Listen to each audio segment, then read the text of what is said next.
Hello, I'm Mr. Eliason, and welcome to APUSH.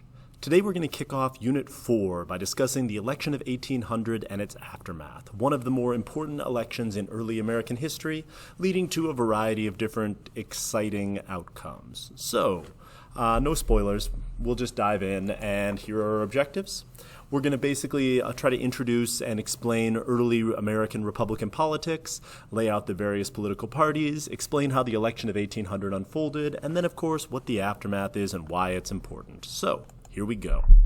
The election of 1800 is a rematch of the election of 1796 between Thomas Jefferson of the Democratic Republicans and John Adams, the Federalist. We already sort of laid out the basic principles here, but the Federalists support Hamilton's economic plan and support an alliance with Britain, whereas the Democratic Republicans oppose it, favor strict construction of the Constitution, prefer agriculture, and generally want an alliance with France.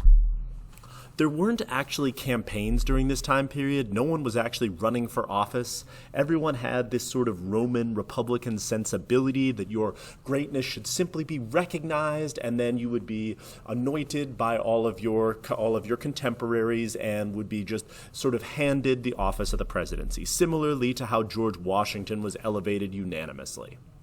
Obviously, this high-minded rhetoric doesn't actually hold up to any form of reality, and so what you ended up getting is candidates themselves did not run for office or really create propaganda, but they had a variety of proxies, namely unscrupulous newspaper printers and editors, who would then just go out and slander their opponents and print a bunch of stuff that may or may not have been true, which of course should sound familiar to a modern audience. Jefferson's main hitman was James Thompson Callender here. He laid out a whole bunch of different things, right? His arguments are pretty much that Adams is hopelessly tyrannical and that Adams is a terrible person and that, quote, been one continued tempest of malignant passions and, quote, Adams and Washington have since been shaping a series of these paper jobbers into judges and ambassadors, and their whole courage lies in their want of shame. And, quote, The object of Mr. Adams was to recommend a French war, professedly for the sake of supporting American commerce, but in reality for the sake of yoking us to an alliance with the British tyrant. So, elements of truth, but obviously full of exaggeration. The basic argument, again, that Adams is a monarchist because he supports centralized government or because he wants us to be allied with England is laid out in all of these arguments, similarly to how we get, of course, ridiculous mailings making ludicrous claims about our current election system. Callender then would be thrown into jail under the Sedition Act because, of course, Adams has now made it illegal to criticize the government, and so when he was in jail, he expected Jefferson to bail him out, and when Jefferson didn't bail out Callender, Callender then turned on him, famously revealing the whole Sally Hemings affair. Quote, It is well known that the man who with delighteth the people to honor keeps for many years and has kept as his concubine one of his own slaves. Her name is Sally. So, the accusation that Jefferson had a relationship with one of his enslaved people is pretty salacious. And then Callender ended up getting drunk and falling into a canal and dying. So, yeah, that's a thing that absolutely happened. We don't have a lot of detail about why or how Callender died, but it, of course, has spawned a whole variety of conspiracy theories that, Jefferson might have had him killed. But we don't have any actual evidence of that. We do have this awesome Politico cartoon of Jefferson as a rooster. And so, did Jefferson have a relationship with one of his enslaved people? Possibly. In the end, the accusation is made, and we can't effectively refute it. Adams went on the attack as well, attacking Jefferson's war record and calling him a coward for abandoning his post as governor of Virginia when the British occupied, which, fair enough. And attempting to impugn Jefferson for his deism. Deism is the belief that God created the world and sort of set everything in motion, but then is not actually acting on it. So an all-powerful creator God, but not an active God in the world. And so here we're trying to claim that Jefferson is an atheist, which again, elements of truth, but significant exaggeration. But the main issue that they were arguing about is the whole French Revolution thing. The French Revolution is, of course, still going on, and it's expanding into sort of the Napoleonic period. The Sedition Act, obviously very problematic. The Alien Act, very unpopular. The quasi-war with France, who the heck knows? And so this election is going to be about Adams' foreign policy as much as it is about all of these personal salacious attacks. The Alien and Sedition Act, the debate over that got so heated that two representatives, Roger Griswold and Matthew Lyon, got into a fight on the floor of the U.S. Congress.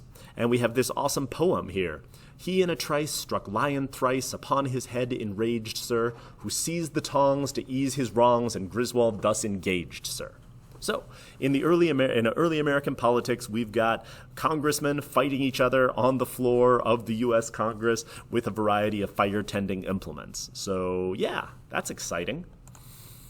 In the end, John Adams loses, mostly because he lost the support of New York, and he lost the support of New York because Jefferson had Aaron Burr pushing out and campaigning and pushing for him. This was considered un-Republican, but at the same time, Jefferson wanted to win, so Aaron Burr is able to deliver New York. But then, somehow, because of the way that electoral politics worked, there's 2 votes for each elector. Each elector is supposed to vote for the Republican candidate once, and then the vice presidential candidate once, with one of the last electors throwing their vote away to vote for someone else. So it should have happened that Jefferson should have gotten 73 votes, and Burr should have gotten 72 votes, but somehow the elector who was supposed to throw their vote away didn't, and then they tied. If there's a tie, of course, as you know if you're familiar with the Constitution, if there's no winner in the Electoral College, it gets thrown back to the House of Representatives, and the House of Representatives was controlled by the Federalist Party, and specifically still owed some allegiance to Alexander Hamilton due to Adams being discredited.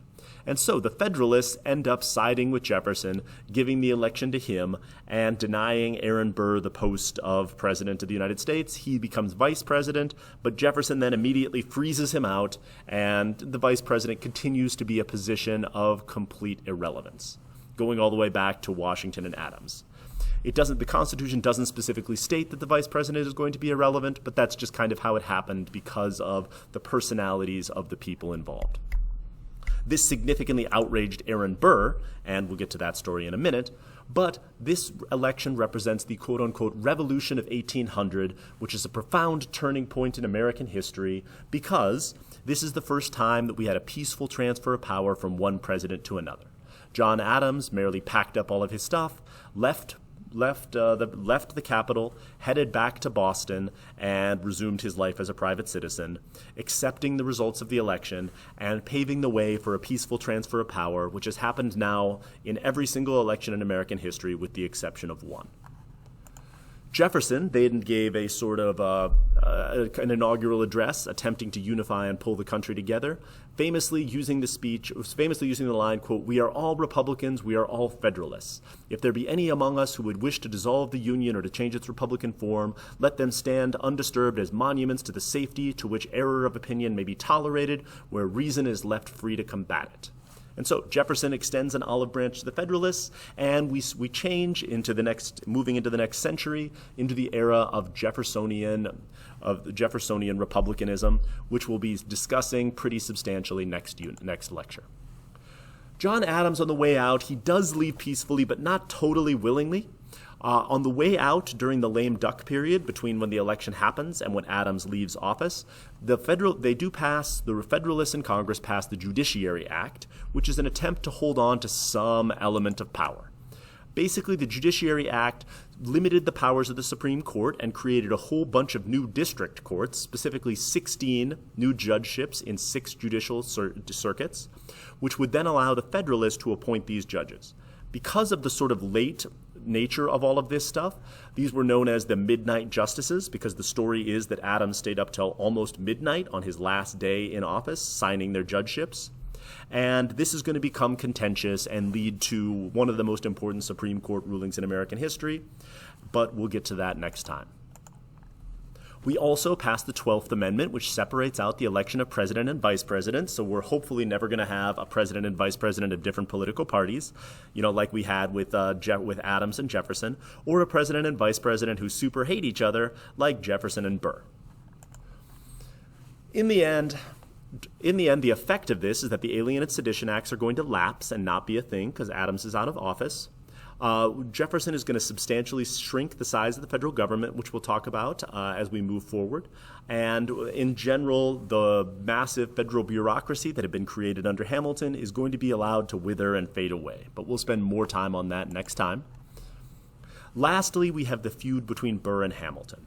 Burr viewed Hamilton as the reason that he lost in the House of Representatives. Burr would then, while he's vice president, run for the governor of New York, but Alexander Hamilton is, through his newspaper proxies, going to strongly campaign against him and lead to him being defeated there too. This led to an affair of honor between the two men, and we have the famous duel between Hamilton and Burr. And in this duel, Aaron Burr, the sitting vice president, shoots and kills Alexander Hamilton, one of the founding fathers and the author of most of the Federalist Papers. Burr is then forced to flee the country, and so the sitting vice president flees out to the west, where he then gets involved in a Spanish plot to separate out a significant portion of the Southwest and to secede, and eventually has to again flee, becoming a persona non grata in the United States. If you're interested in dueling, pause and read this whole piece. It's an interesting perspective on the role of dueling in American politics and how it was much more a way to show your bravery and to defend your position and honor, and much less about straight up murdering someone. And so Burr's murdering of Hamilton is kind of a social faux pas. So anyway, pause and take this in if you're interested. So that takes us to the end of the election of 1800. Next time, we're going to talk about the effects of Jefferson's rise to power and the move towards Jeffersonian democracy and away from Alexander Hamilton's federalism. Thank you for listening.